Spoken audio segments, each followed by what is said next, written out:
And welcome to this session of Brown Bag Biography, the longest running seminar series at the University of Hawaii.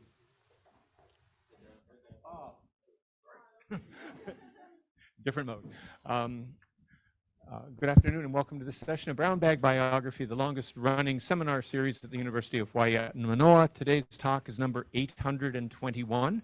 We started these in the 1980s. It was the idea of George Simpson, the founder of the Center for Biographical Research, and it is very ably publicized and organized by Paige Rasmussen, the managing editor of Biography, and also Carolyn Zickerman, who is the person responsible for most of the online material and publicity. So I'd like to thank all of them.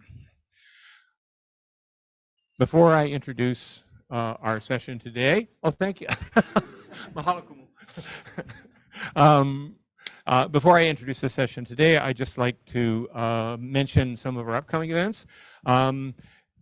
Next week, we are taking a well-deserved break. We've had a very good start to the semester. But the week after that, October 5th, same time, same location, Patrick Kirch, professor of anthropology at University of Hawaii at Manoa and professor emeritus at University of California at Berkeley, is going to be giving a talk called Reflections on Returning Home to Hawaii. He is one of the preeminent Pacific archaeologists of the last 40 years, and he's back here and is going to be doing a presentation for our session. The following week, October 12th, Laurel May Singh, assistant professor of geography and environment and Asian American studies at the University of Texas at Austin, and also somebody who grew up here and was in our ethnic studies department for a time, is going to be talking on the political economy of environmental racism in Waianae. Those two sessions will be coming up. If you're interested in either of those two or any of the subsequent ones, because it will be an entire semester, there are a number of options for dealing with that. You can either join the Center for Biographical Research mailing list. There's a sign-up sheet in the room.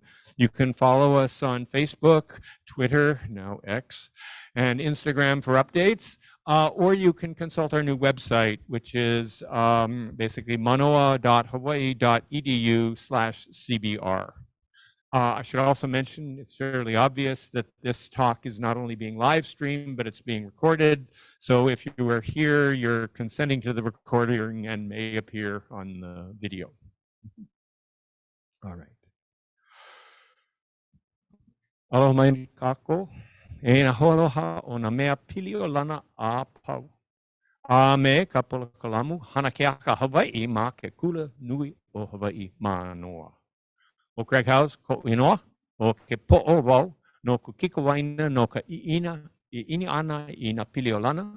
A haole wau e ho'olau na ia o ko e ke ia hui panela e hana pu e ke kahi hana ke aka e kape ia kaisara.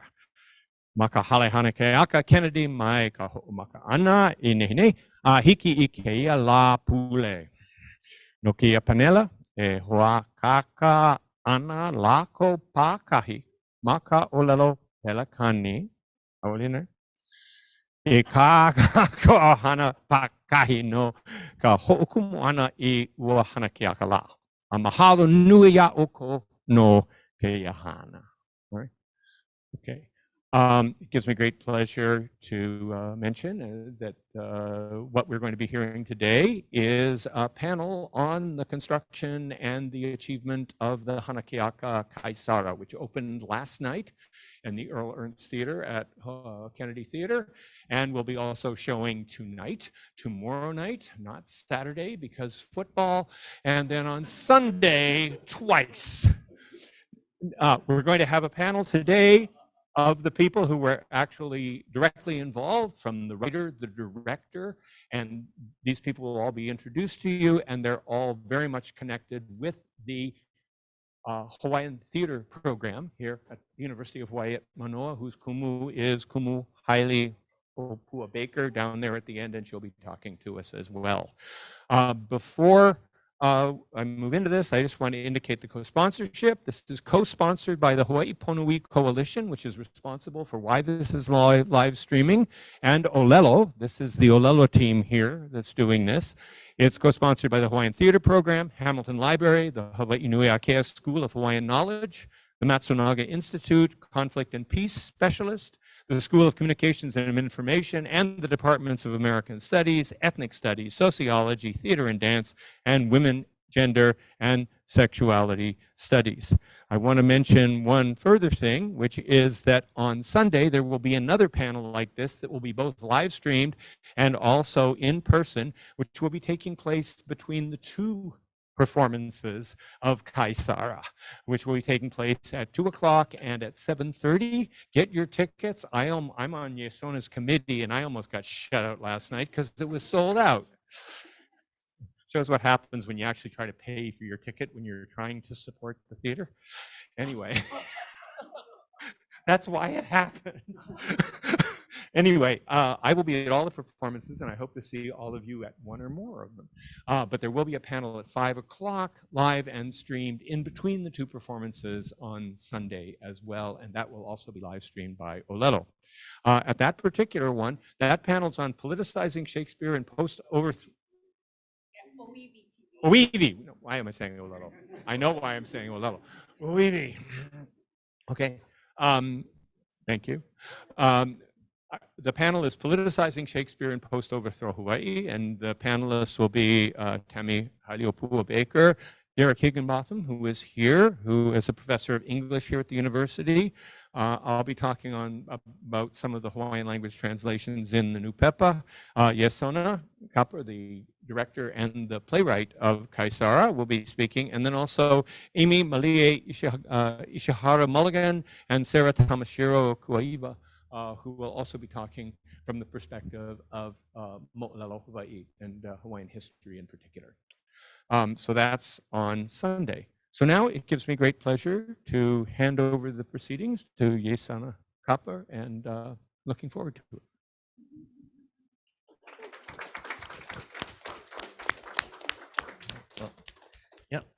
Mahalo to Kumu Craig for making my production, Kaisara, a part of Hawaiian History Month, and to all the folks supporting to make this streaming event, and all the folks tuning in. So I'm an MFA candidate in the Hawaiian Theater program, and so this is my thesis production, my final project before I graduate in December, Kaisara, which I've written and directed. I'm going to give you a bit more of an overview about the show in a moment, but I wanted to hand over the next introduction to my advisor, Kumuhailiopua Baker, who is a professor in the Department of Theater and Dance and also the founder of this Hawaiian Theater MFA program. And so I was going to ask Kumu to talk about Hanakeaka and the program overall before we dive into Kaisara specifically. Hikino, mahalo. He olino aloha ke ia ya o ko pakahi a pau ke e noho ana ma ke ia lumine a peia pu me ke na makaha ki e a halo ma o a maanei ma ka paina pu nai vele.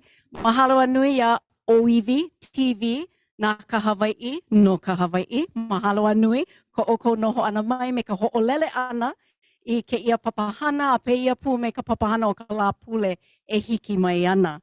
He aloha no ke ia I nā kumu, na hoa kumu o ma ke anaina. Aloha nui e nā hoa kumu o ke keʻena ʻŌlelo pelekania. Ai, ku aloha nui. Ku hoa kaua I ke ia, o mano kalani pō. Ai, a leila ku kumu, ku hoa. Ale pela. Ku hoa. Kumu, mai ka waihuelani o e hoi ka pōhana o leila, Kumu Keave Lopez. Aloha nui. Mahalo ke ia launa pu ana. O kahi mea, mamake wau e hoʻike aku ia o ko, aloha e nā hoa panela. Kala mai, ka upo e haumana ke kahi. E noho hano ana, ua pakele lako a waiho ia wau me ka iwa me I kaika, e hoʻo mae. Ma ka hale ke aka. Oia ke ku I lohi mai. Mako, o ko mako lohi ana mai ana I aue hoʻolaha wale ia. Aloha no e ka upo e haumana mai ka papa 424. Ko hiki ana mai. He mea mai kai. Mahalo. Mahalo no hoi ia oi e Craig I ka ho'okumu ana I ke ia papahana, e hia la makahiki aku nei. E ia no kako, ka helu e hia ke ia? E waluhaneli? Oh, 821 of these, yeah? Amazing, amazing. Mahalo anui, mahalo anui. No leila, mamake wau e ho'ike aku, a ole paha e loa kahi papahana Hawaiʻi, ma loko ke keʻana Hawaiʻi. Me ka ole o ka hoʻokumu ana I nā mea I ka wae haumana ana mākou ma ke kulanui nei. Ua moe moe a, he moe moe a wale no ka mākou I hana e. O ia hoʻi ka imi ana I nā hoa hoi hoi I ka mea hoʻopaʻa ana I ka ʻōlelo, me ka lawe lawe ana I ka ʻōlelo I mua o ke anaina. Ia wā, he mea ma waho o ka papa, ma waho o ka lumi papa, he ʻaʻohe uku, ʻaʻohe wahi mea. Noi haa wau I koʻu mau hoa, o ka uku, ka ʻai, a me ka ʻai a ke aliʻi. O ka ʻai a ke aliʻi o ia hoʻi ka ʻōlelo. A ka ʻōlelo pū ana o mākou, o ia no ka mea I puaʻi ai ke ia ano papahana o ia hoʻi ka hana keaka Hawaiʻi. No leila, o kēlā mau hana mua I loko o nā kanaiwa, a leila I loko o nā ʻelua kaukani, hoʻokumu ia nā papa ma lalo o ka waihoelani, Center for Hawaiian Language. I kēlā wā, aia mākou ma lalo o HIPPO, yeah? Hawaiian and Indo-Pacific Languages and Literatures. Ua haku ia he mau papa no ka lawe lawe ana I ka ʻōlelo I loko na ano performance like ole. Ai, e like me ka haku mele, ka papa mele, ai, ka haku hana keaka, ke kahua hana keaka, ho'o ka hua hana keaka ana I nā mea. No leila, mai loko mai o kēlā mau hana, I loa ai ke ia papahana. O ke ia kahua o kēlā mau hana, I hana mua ia. No leila, mahalo nui wau I ka hiki ke lilo ke ia papahana I ʻoihana, I kekele laiōʻo no nā haumana, I puaʻi ai, kalamai, e puaʻi ai nā manaʻo, e hoʻolau paʻi I ka ʻōlelo, ma o a maʻaneʻi a I puhia ai ka ʻōlelo Hawaiʻi, ma manoa nei, a ma o maneʻi o ko kākou pai ʻaina. No leila, I wahi unuhi, ai, lepe unuhi, translations paha, yeah, no ke kahi poʻe, a ole ʻōlelo Hawaiʻi, yeah. If you would like more information about the Hawaiian Theater Program, please check out our website. The history is there. I just want to recognize the individuals in this room who were part of the earliest formation of the work that we did in the 1990s. And because of that work that we did as students, as haumana here at the university, we were able to, as we matriculated through the system of becoming graduate assistants, lecturers, instructors, and now professors, right? We were able to create curriculum and programs that would allow the teaching of these practices that draw upon not just our hana no eo, right? Our various forms of visual and performing arts, but it also draws on our mo'olelo, right? Our histories, our narratives, as well as our ku'oho, our genealogical connections to this aina, to those stories that we tell, yeah, to our environment, like the tuahine rain and the kahaukani wind, that we are so blessed to be caressed by every time we're here in Manoa. So those works, right, and keeping ʻŌlelo Hawaiʻi as you know, a pillar of the work that we do, and honoring ʻŌlelo Hawaiʻi, for as we honor our language, we also honor our ancestors, and we honor their history, and we honor every aspect of what it means to be Kanaka Maoli. And so with those words, I direct you to hawaii.edu/hanakeaka. Mahalo to my GA for keeping that upkept and going. And also aloha to my colleague over here, Mark Mulford, who flew all the way from Brussels to come and see Kaisara. And so that we can collaborate on an anthology of Hanakeaka with Ryan Page Press. Yeah, so aloha. Mahalo. Mahalo nui, ke kumu. Mahalo I kau. Hana nui ma ka ho'okele ana I kia polokalamu. Yeah, and that's the reason I'm in the theater department now. It's because this degree exists. So I want to give you some background on where this show came from. And it is indeed from Kunupipukuokoa, so from the Hawaiian language newspapers that were prolific in the 19th century into the 20th century here in Hawaii.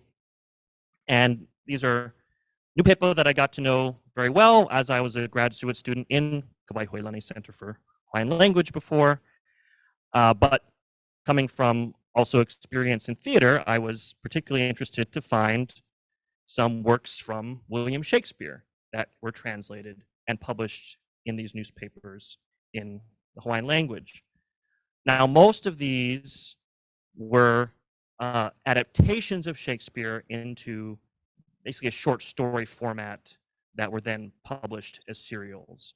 So Romeo and Juliet's in there, The Tempest, Comedy of Errors, these are showing up, mostly translated from the Lamb's Tales versions, if you're familiar with those versions. Shakespeare basically made into stories for kids in English, and then that's what's being translated.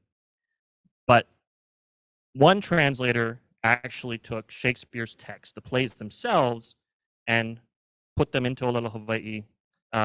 These scenes from Julius Caesar, that's what we're looking at, is the title text from one of the installments of this Julius Caesar translation. And then later on, this same translator took just a few lines from The Merchant of Venice and translated and published those as well. But this is significant because this is actually 4 full scenes from Shakespeare's Julius Caesar and translated by James N.K. Keola and appears as a serial in Kunupipukuokoa in 1896. And so I was most interested in that, of course, because now it's actually the dialogue, even the stage directions, every part of Shakespeare's script now appearing in ʻŌlelo Hawaii. And so as I was coming into the Hanakeaka MFA program, that was my main interest is, okay, how do we use this history of translation of Shakespeare and bring that into the work that's being done with Hanakeaka. And I was curious, though, to do the research of why only these 4 scenes, right? Why not the whole play? And what's the context of the newspaper that this is being published in, and who is James N.K. Keola? And so the fascinating context that emerges, well, it's 1896. So as many of you already know, that's right after the overthrow of the Hawaiian Kingdom. A big moment of political turmoil. And here is a play that, spoiler alert, is about overthrowing Caesar, someone who is poised to become king to turn the Roman Republic into back into a kingdom. And these 4 scenes are chosen, which end with the key member of this conspiracy to take down Caesar, who's Brutus, agreeing to join this plot of assassination. And and what's being presented says, okay, end of the play. Everyone agrees that you've got to kill Caesar. We can't have monarchs, right? That's what's being presented in this translation that's in Kunupipukuokoa, and this is, a time before objective journalism, right? Every newspaper has an editorial stance, especially in such a divisive time as this. And so Kunupipukuokoa has very clearly come out in favor of the new regime, the folks who have overthrown the kingdom. Now they've set up the Republic of Hawaii, and Kunupipukuokoa is publishing content that's in support of that. And then I discovered that James N.K. Keola is announced as the corresponding secretary for the Hui Republika Hawaiʻi, this political group that forms with the intent of bringing Native Hawaiians into politics in this new republic government, which means swearing an oath, to have any kind of government job at this time, it means swearing an oath of allegiance to the republic, being no longer loyal to Queen Liliuokalani and the monarchy. And so he's heavily involved in the new government, the new regime. And given all this context, I began to see, okay, this translation looks like Shakespeare being used to say monarchies are bad, republics are good. Shakespeare says that here's what's going on. But of course, if you know the play, the full play that Shakespeare sets out, and based on the events of history of the Roman Republic, right, they kill Caesar, and then everything falls apart. The Republic isn't saved by this action. The Republic falls into civil war, and this sets the stage for Caesar's nephew Octavian to then become Augustus Caesar, and now the Republic is over. It's now the Roman Empire, and that whole phase of history is beginning. So this is all being left out. All the part where Brutus eventually regrets what he's done, feels that killing Caesar was in fact a mistake, and takes his own life at the very end of the play. Right, this whole long arc, that's all cut short, and it's just presenting to and with an explicit message attached to this, saying, "Oh, this is for the Kanaka Maoli who don't know much English yet. Here's some Shakespeare for you." Well, here's a very redacted version of Shakespeare, just giving this shortened version to say, "Oh yeah, as Shakespeare says again, monarchy bad, republic good, end of story." Right? Nothing more happens after that.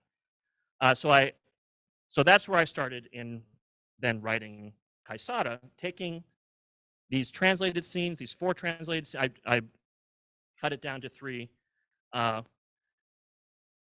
Took 3 of the translated scenes, translated 3 more scenes so that we get to see Caesar actually be killed, and the funeral that happens after that for Caesar, which is where things really start to fall apart, right, where the division is seen.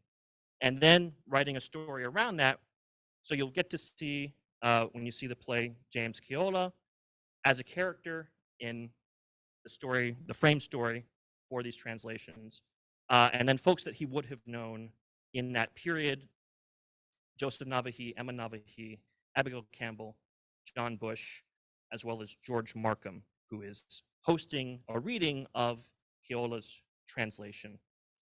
And then these extra scenes I credit to some of the other characters who show up in this reading. So it's a mixture of this very much historical fact of this translation from that time, and the real people who were involved with all the politics and moving and shaking, along with some imagination of what if they all got together and read this play together, and what if there were some more scenes that show the other side, or how things are more complicated than were presented, and what if they also get to talk about this play and how it relates to the political scene that they're in. And I moved the date back a little bit to 1894 to put the story right between, of course, the overthrow, but then the attempt to then take down this new regime, the Republic, by a royalist uprising. So putting us right between these 2 key moments historically. So that's the overview. That's all the different layers that we're weaving together. And so you can see that I've given a lot of challenges to my team, my cast and crew and designers. And so I'm deeply grateful for how they've helped to bring this all to life. And I'm going to ask now that they go down the line and introduce themselves and talk a little bit about their roles in making this into a full production out of this idea. Maybe we can start by Kamoiala Ila. Aloha nui kako, o wauno o Kamoani Ala Tavares. I am a MFA final year candidate in the Hanakiaka department as well as the acting department. And I play Baratusa or Brutus, as well as George Markham in Kaisara. I'm sorry, louder. Okay. Yes, I play George Markham and who else? Baratusa, Brutus. Yes, in the play. Yeah. Aloha mai no kākou, Oval o Noelani Montas. I am a second year student in the Hanakiaka program, focusing in performance, and I'm also a designer. And in this production, I am playing Emma Navahi in the Hawaiʻi scenes, and then in the Shakespeare scenes, I'm Calpurnia, and Metalusa, and also a Maka'ainana citizen. And yeah, that's been my role. Mahalo. Hello, everyone. My name is Devin Walter. I'm a third-year costume design MFA candidate, and I served as the costume designer for Kaisara. Aloha, my name is Justin Fragiel. I am the scenic designer for Kaisara, as well as the technical director of Kennedy Theater. So I worked with, yes. I know that was a good thing, but okay. So I designed a set, and then also was in charge of the build, which we had our theater students and students that are also in other departments that work in the shop to help create the set and the props. Mahalo. Yeah, so what I want to ask of all four of you is, to talk us through the process, particularly there are these two worlds of Julius Caesar, Shakespearean play being performed, but then around that there's the real world, which is Hawaii in 1894. And so what was your process, particularly in making these two worlds distinct, establishing this in your performances and design costume and designing set? And maybe we can start with Devin, since we've got your images queued up here as well. All right, so these images here are from early on in the design process. So it looks a little bit different than what we actually see on stage now, just how the show evolved. So when I took on Kaisara as my thesis, I immediately was very intimidated because I'm from the Midwest. I do not speak ʻŌlelo. And also we're dealing with real people that lived and like real events that happened. And so I was like, I'm scared, but I'm excited to do it. And what a great place to do it. I have such a great team of people and teachers around me to help guide me through this process. And it really helped me step up my research game. So I started by placing myself in the date, because that's what I know. Like I can place myself in, firstly, women's fashion in the 1890s. I know where to start with that. That's what I'm familiar with. And then expand upon time and place, like where are we today? So in Hawaii, on Oahu. And so I started by looking for pictures of these people. What are they wearing? We're lucky enough to have photos from these events. And then tying into the Roman Empire and what aspects can we bring into the costumes. So, and these are just some coloring. And these are my some of my final renderings from the show. So this is pretty much spot on to what we see on stage, and how those things change. And yep. Model.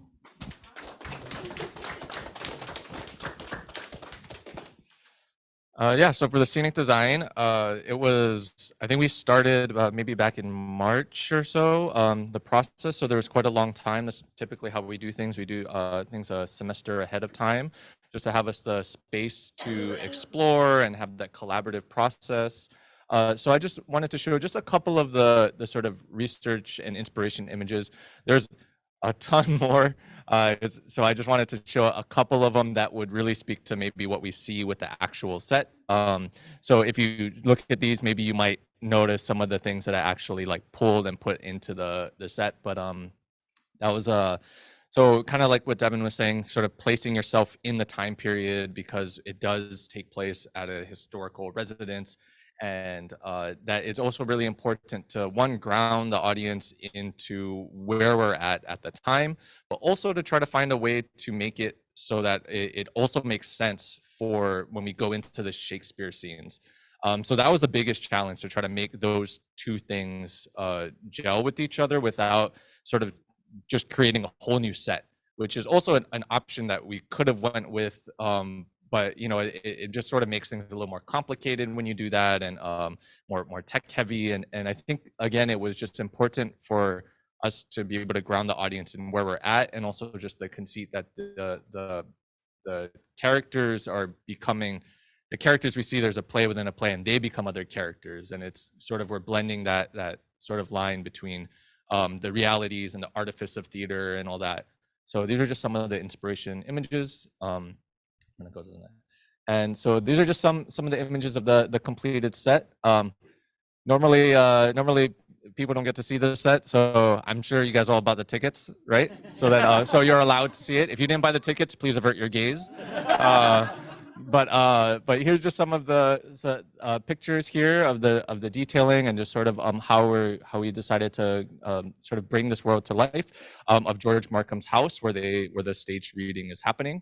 And then just some of the elements that I was trying to go for is like the silhouette of the window at the top, and just sort of the different architectural features of the time period, as well as in that sort of downstage there, that's all these sort of clippings of like historical newspapers of the time period, which is Iasona's idea to bring in sort of like how do we sort of bring this Shakespeare world to life, and yeah, so it was really great to work with Iasona and this collaborative process, because as he was also developing it, we had to also kind of talk like, okay, well, what do we want the audience to feel, and what do we want them to get out of the visuals and out of the set. Yeah. Mahalo nui. And maybe we can go to Noelani. Yeah, having these characters inhabiting these two different worlds, what was that process like for you? Mahalo. Yeah, so I think the main thing, we had a great question earlier from a Haumana about like what was our ways into the characters, and I feel like in the performance aspect, portraying these women, you know, in a period piece is determined a lot by the clothing, right, and what they wear. And so you and I, when we're on stage, we're like in a bunch of layers, and we're corseted up, and we're in heels and tights, and you know, and so that also really helps like with the physical posture, to kind of get that time, right, and to stand very tall.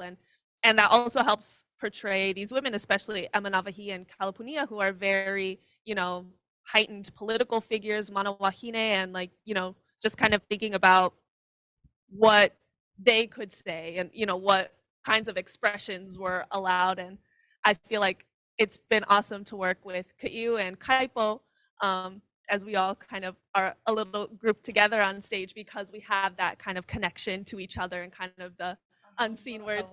I'm sorry, I'm not looking at you like that on stage.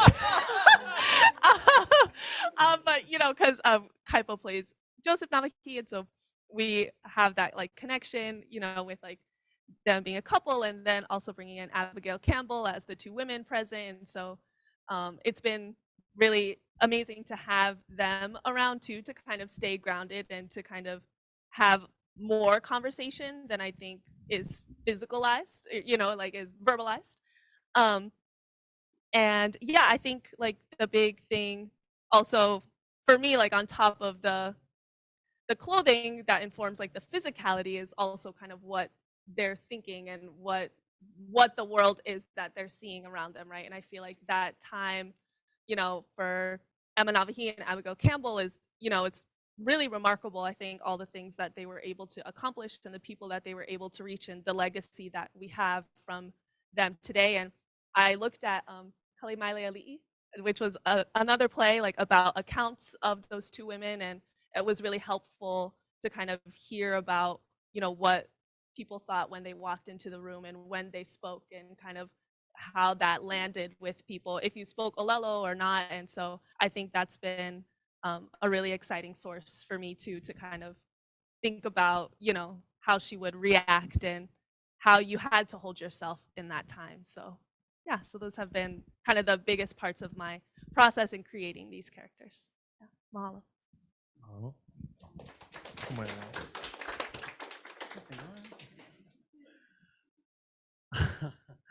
A little delusional, excuse me. We've been up since, well, yeah, we've been up for a while. We did a show for the kids, for the children. For me, yeah, a lot of research. I think what was very accessible for me was the Hawaiian era, and that those people, those felt really accessible to me. But the world of the Roman Republic and all of that stuff, even though I'm familiar with Shakespeare and Julius Caesar, that was more distant. So I spent more of my time kind of researching that history, researching Brutus and kind of, you know, his upbringing and where he is in relation to Caesar and his point of view. And for me, I was super stoked to get to play Brutus. I always love to play the villain. He's not a villain, but you know, I think a lot of people like to put him in that position, and they don't make eye contact with him on stage. No, I'm just kidding. I'm just kidding. But yeah, politically, you know, where they stand. And for me, I was just like, ooh, where am I going to find the truth of why he does what he does and how he's able to justify it and fully believe in his na'au, right? And for Markham as well, fully like believe that their point of view is for the sake, for the goodness of their country, for the goodness of their people, for the goodness of their lahui. So I really dove into that and dove into kind of like, what's the physicality between these two people? How do I change? And there's like one kind of physicality thing that I always bring up. I won't say what it is, but I kind of explore the two of them as Baratusa, and then you kind of meld into Markham as well. So this kind of little subtle secret that I've created for myself in the world has helped me kind of establish the differences between these two people and how they overlap and where they kind of meet on the Venn diagram, if you will. Yeah. Oia wale. Mahalo. Mahalo nui. So I've got one more question I want to put to everybody, and then we'll shift to whatever questions the audience might have. But just as a kind of bring it back to the broad topic of Hanakiaka, my question is what has been a different experience for you working on Hanakiaka versus, you know, everyone also has experience working in all kinds of different theater. So what stands out to each of you as, you know, the thing that makes it something unique versus, or a different aspect of the process, whatever it is? Yeah. I'll go. But definitely the language, of course, right? The ʻŌlelo. For me, I grew up speaking, so there was kind of more access for me. I felt like it was pretty easy for me to get into the world. But it's Shakespeare, and then it's translated into ʻŌlelo. So then all the layers of that is, you know, quite challenging, I think, for anybody. And so having the words that were, the vocabulary really stood out to me, what was being used to, like kukomana, right? We see this this word kukomana, which is used as ambition. So just kind of dissecting the words that were selected that Yasona uses as from his translation, and then also Keola in the New Pepa. So the language for me was the biggest kind of elevating factor that I think differentiates my other experiences in the theater. Yeah, same. I am in Papa ʻŌlelo 201. Yes, go Papa ʻŌlelo. And yeah, so that has been, I think, the most exciting part about being in Hanakiaka. And it's just so gratifying. Also, as a Kanaka that wasn't born in Hawaii, like to finally learn and to be able to speak and to give my family, you know, another way in, you know, because they've seen me do theater since I was like so small, and now like we just feel a different connection to it, and we can see ourselves in this performance where we just so often haven't. And so that's been, you know, such an amazing part. And I think one of the best parts, and I love that it's a kukulu of Hanakeaka, is, you know, ʻŌlelo Hawaiʻi, because that's what, you know, grounds us in who we are and where we are. And I think, you know, moving forward, I'm really interested in keeping to do shows that are not in English. Like I feel like it brings a different sense of identity and pride. And I've been lucky enough to design two shows that were performed in Spanish. And so I feel like with both languages, I feel a different kind of connection, you know, and there's a different kind of work and relationship to the text and relationship to the collaborators and relationship to the performance when, you know, you're coming from a second language or third language, you know, like point of view. And so, yeah, I'm just so grateful for everybody in Hanakeaka and all of my kumu, especially Kumu Kahanuola Tabor, for helping me with my pronunciation and with my ʻŌlelo and helping get my understanding of it. Because it really means a lot, you know, not only as a performer, right, to try and like work at it and do my best, but also just as a kanaka. So, mahalo.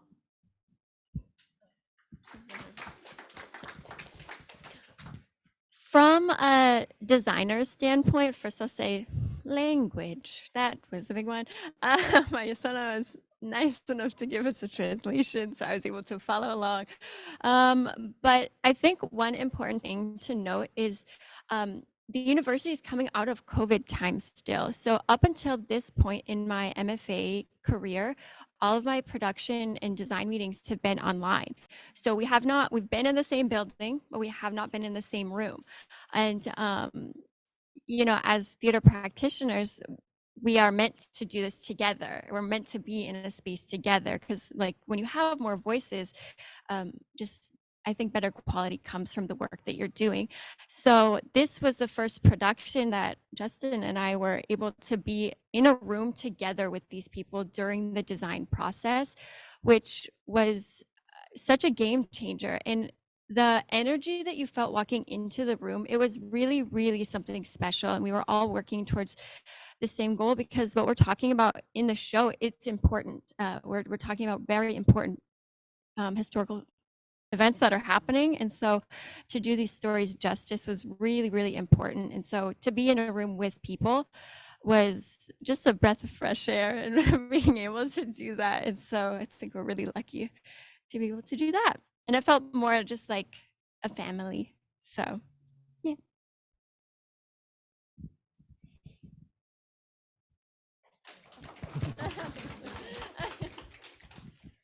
So I think one of the biggest differences that I felt with doing this Hanakeaka, and I remember this. Earlier I said that this was the first Hanakeaka that I worked on, and this is the first one I've designed for. But now that I think back on it, I've actually helped build all of the other ones.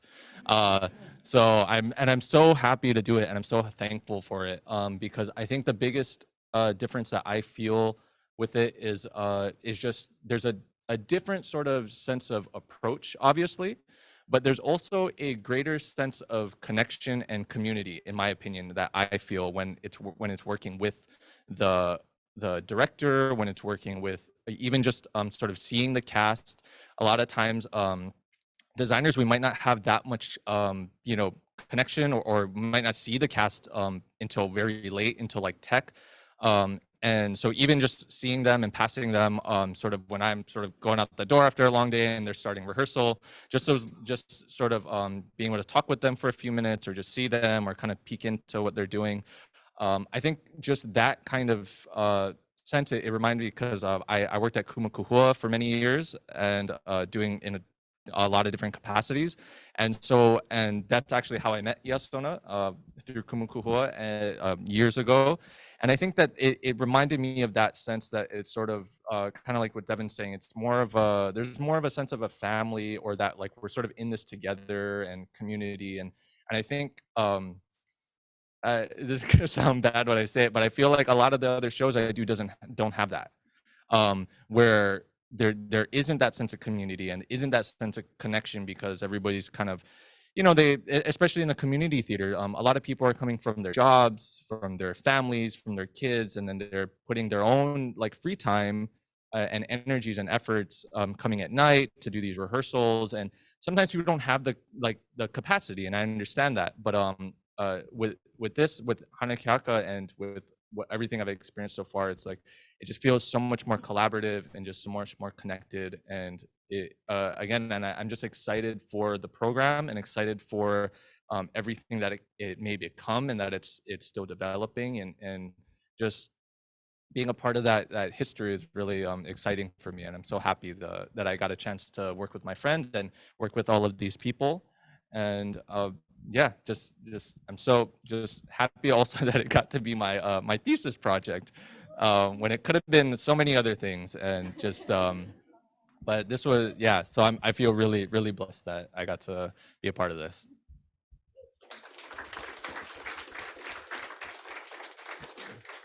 Mahalo. Kumuhaili he mana o pahako he e oko ai ka hanakiaka.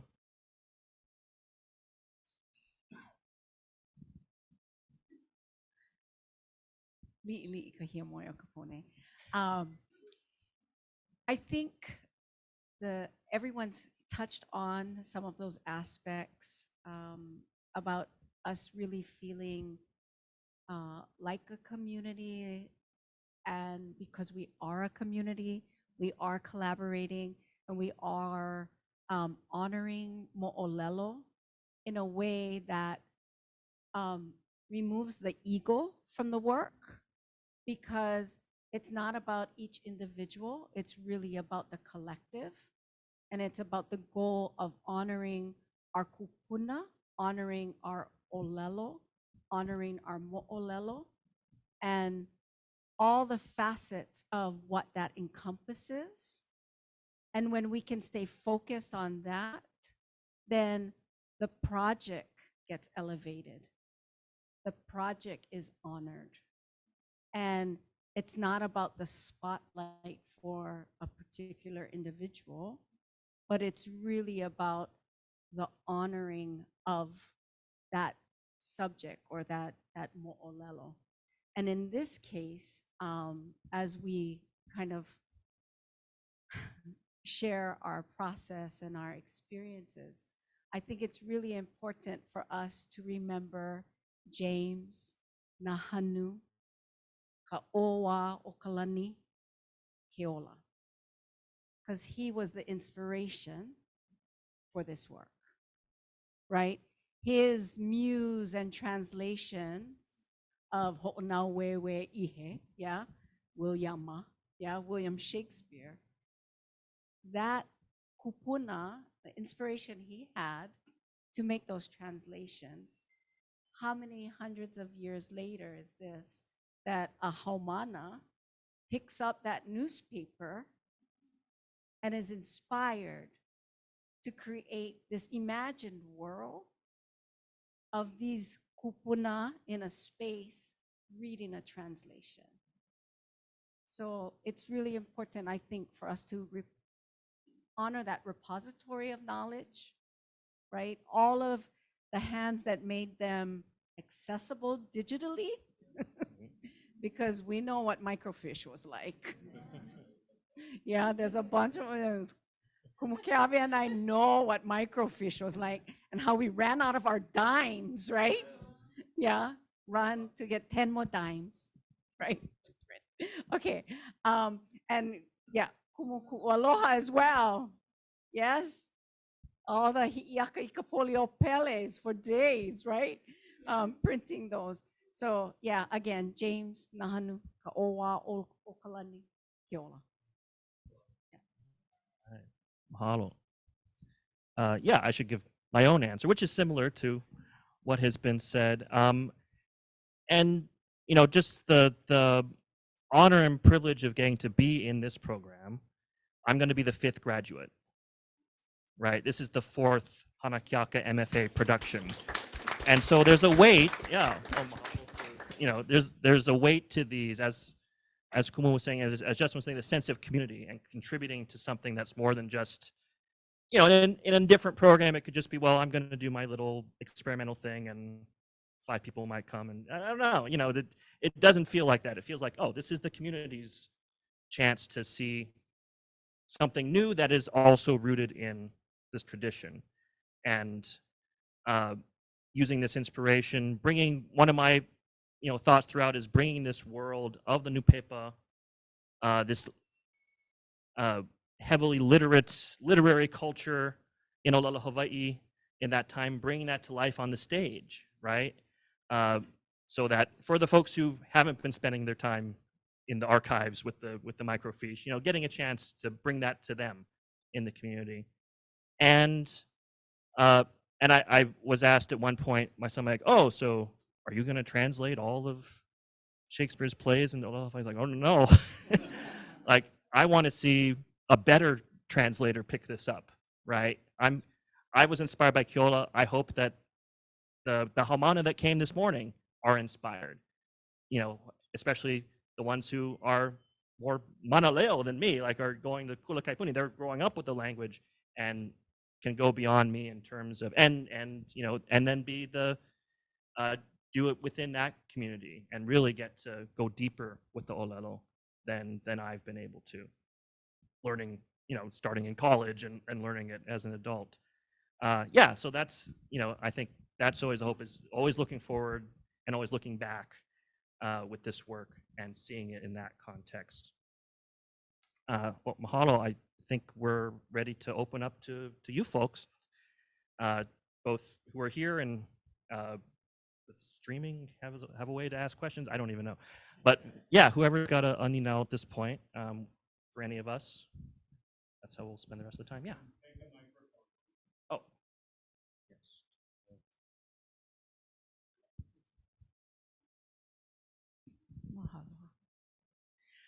Aloha kako.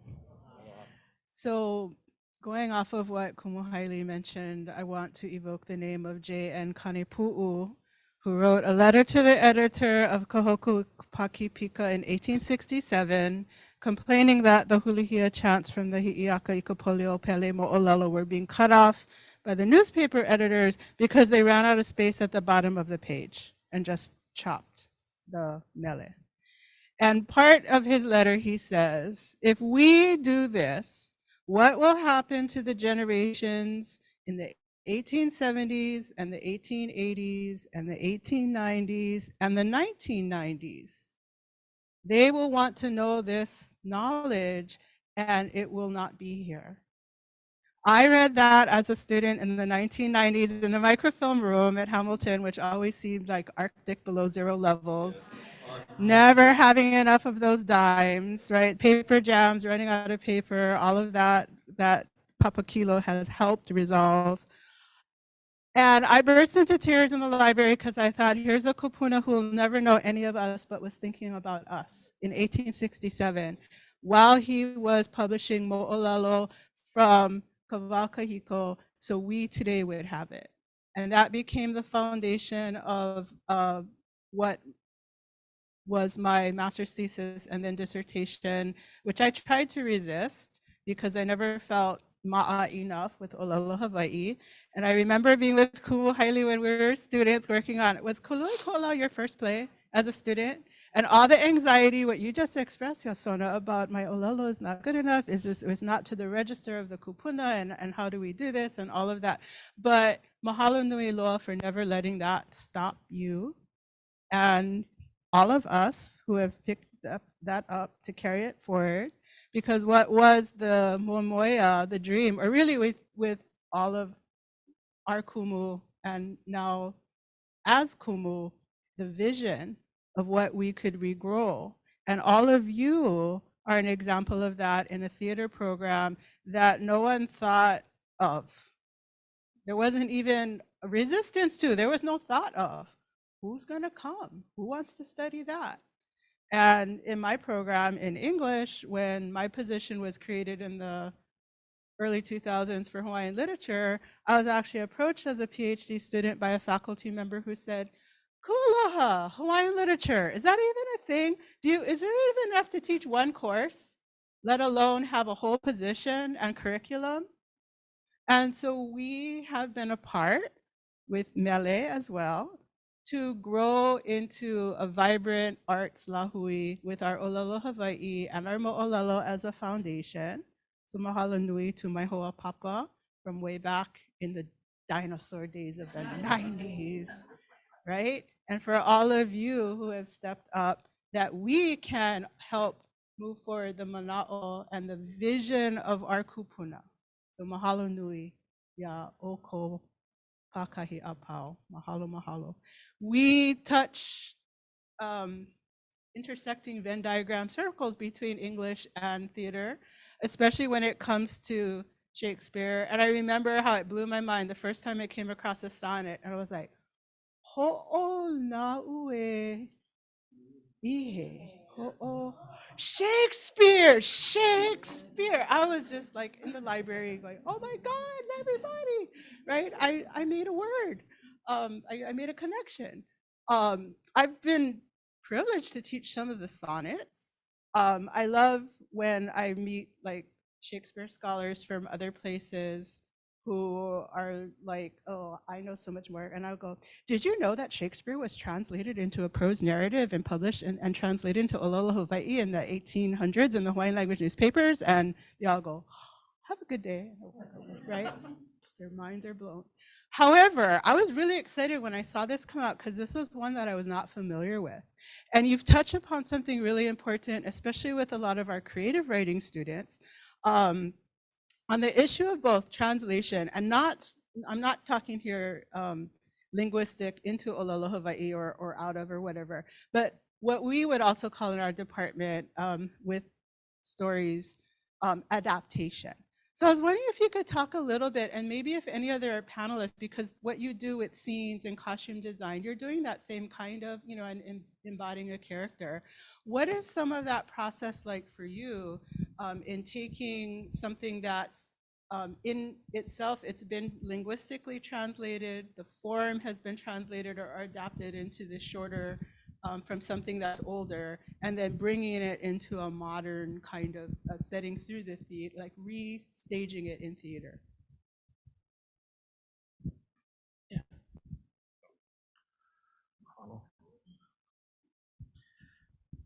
Yeah, I can start, talking about the writing process, which was, there's all these layers of the story, and then there's also the fact that from the get-go, I'm both writer and director, so I'm kind of leaping ahead at times, or going between those two sides. And so I was doing kind of editing as I'm going through and thinking, okay, well, how much do we actually want to deal with putting on stage and not getting bought? Shakespeare likes to have a lot of talking, a lot of description, a lot of things that haven't actually happened on stage, but are especially with these historical plays, right? So giving all this context to, and James Keola is very faithful to, and I think very much was creating his translation for the newspaper readership, right? And so there are, to the point of having some footnotes appear too as well.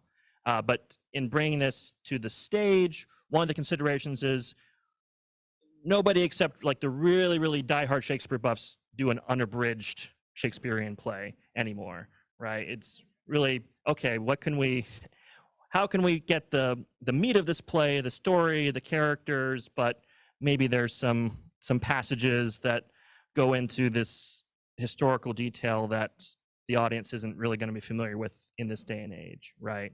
And plus the challenge of the language being from 400 years ago. And so, yeah, so it was a lot of, the adaptation process included a lot of that editing, both seeing what pieces to bring from Keola's translation, and then as I was doing my own translation of the later scenes, a lot of editing as I was going through that particularly, and that kind of gave me a nice advantage to say, oh, this phrase in Shakespeare I'm having a hard time finding an ʻŌlelo Hawaiʻi phrase that will really convey that. Like there's a way to translate it, but in maybe a literal sense, but it won't really, you know, some of the poetry can come over. Some of it is just such a obscure reference to the Shakespeare world that I don't see a thing that will really make it, you know, interesting for the ʻŌlelo Hawaiʻi audience. So picking and choosing as I'm going through.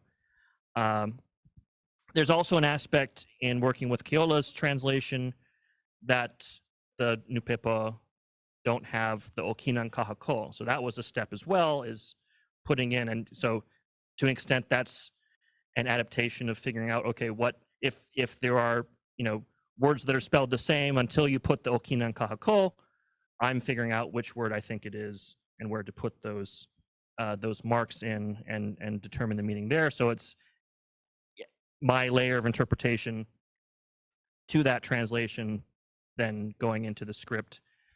And then adding these 3 scenes that tell the frame story was somewhat my way of being able to an extent, have the footnotes in there by having the folks who are gathering in 1894 get to talk about the play and the context and make those connections.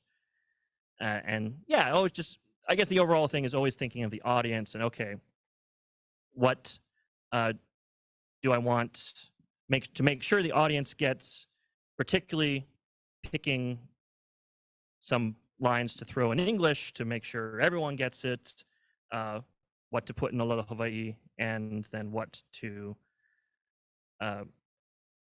you know, emphasize then in terms of the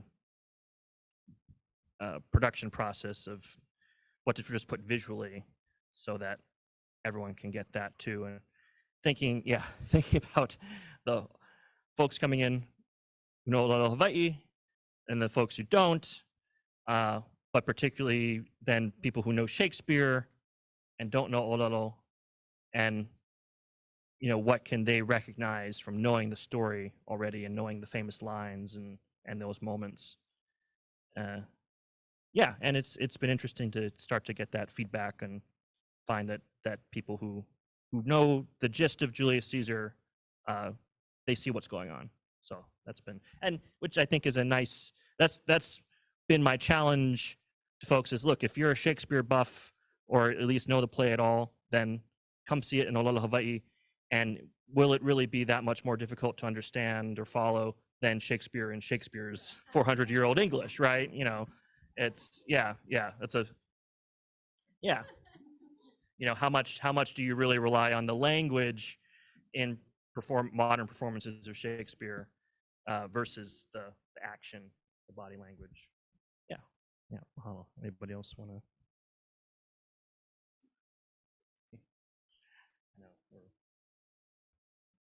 Okay, yeah, kikaini now. Any other questions?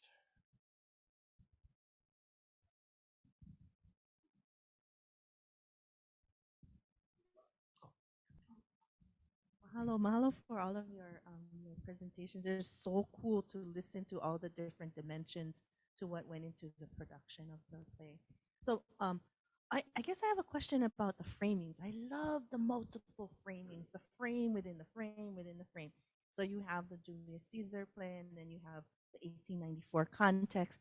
And I'm wondering how you bring the audience into the play through the modern day context of the you know, the long-standing efforts to for political independence for Kalahui.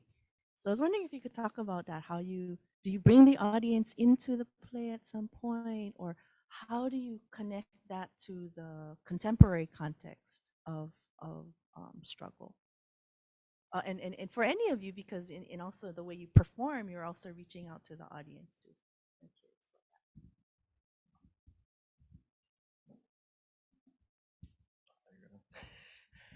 that. Okay. Well, I might ask you to speak though, because that brings me to music, to mele, and so we have pre-show music before the show even starts. which is all songs written by Queen Liliuokalani, but recordings from more recent artists, of course. So that kind of sets, the sound designer worked on that to set the mood before the show. And then we have the music for Curtain Call is Peter Moonman's version of Kalana Napua. So again, going to that period. But the more, a very modern interpretation of the mele. And then within the play, within the Shakespeare scenes, we added one of the mele that Malapua o Uluhai Malama, which is one of the mele that was published in newspaper and collected as part of the Buke Mele La Hui, and was originally published in 1894. So drawing from that context for a song, again, about Queen Liliuokalani, and putting that in at a key moment in the Shakespeare story to make that connection, 1894 to the Shakespeare story, but I think also, again, the way that mele is one of the main things that has continued through to the present in having that political resonance, certainly. And maybe I'll ask Kamoniala to speak a little bit about the process of, so I gave him the lyrics that were printed in the Buke Mele La Hui, and then asked him to do the arrangement, get a leo for that.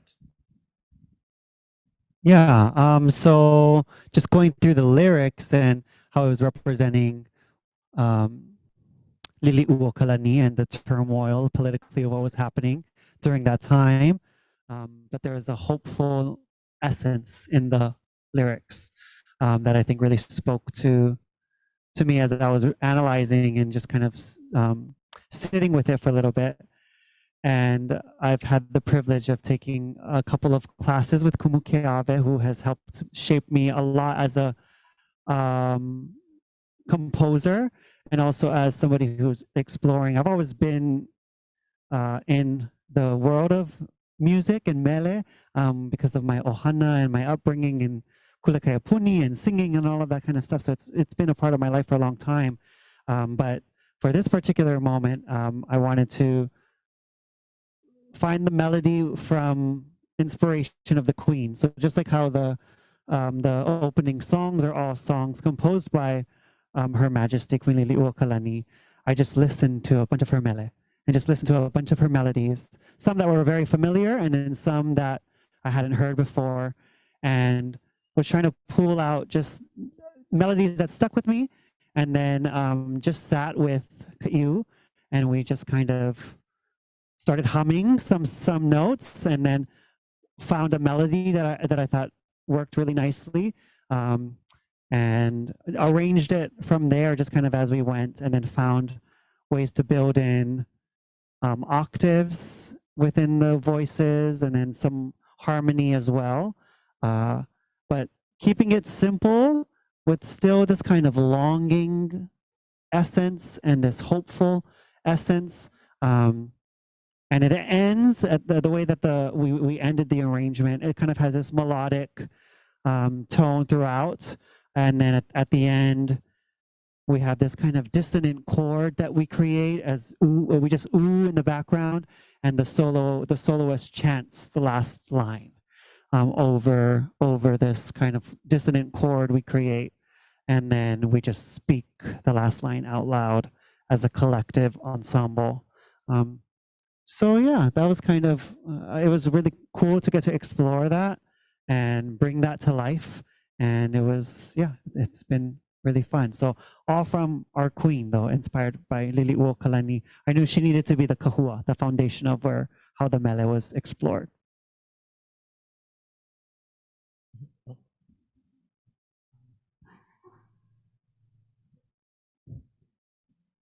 Yeah, I'd just like to finish things up here, but one thing I do want to do is introduce a couple of other people because Kim Wanayala was talking about the mele, and in fact the lead on the mele, one of the actors in the show is also here, Ka'u Baker, who is right there, who I urge you to come and see, because she's also a badass Antonio. Antonio. Okay, and I'd also like to.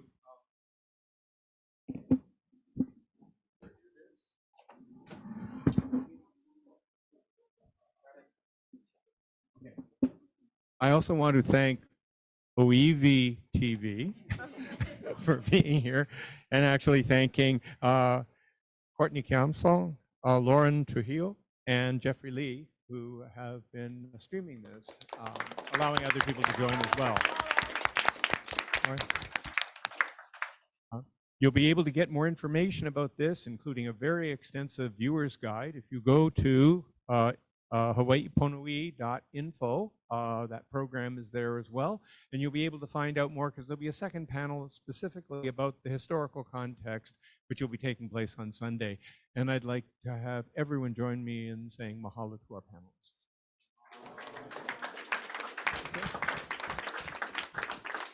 Okay. Hui ho.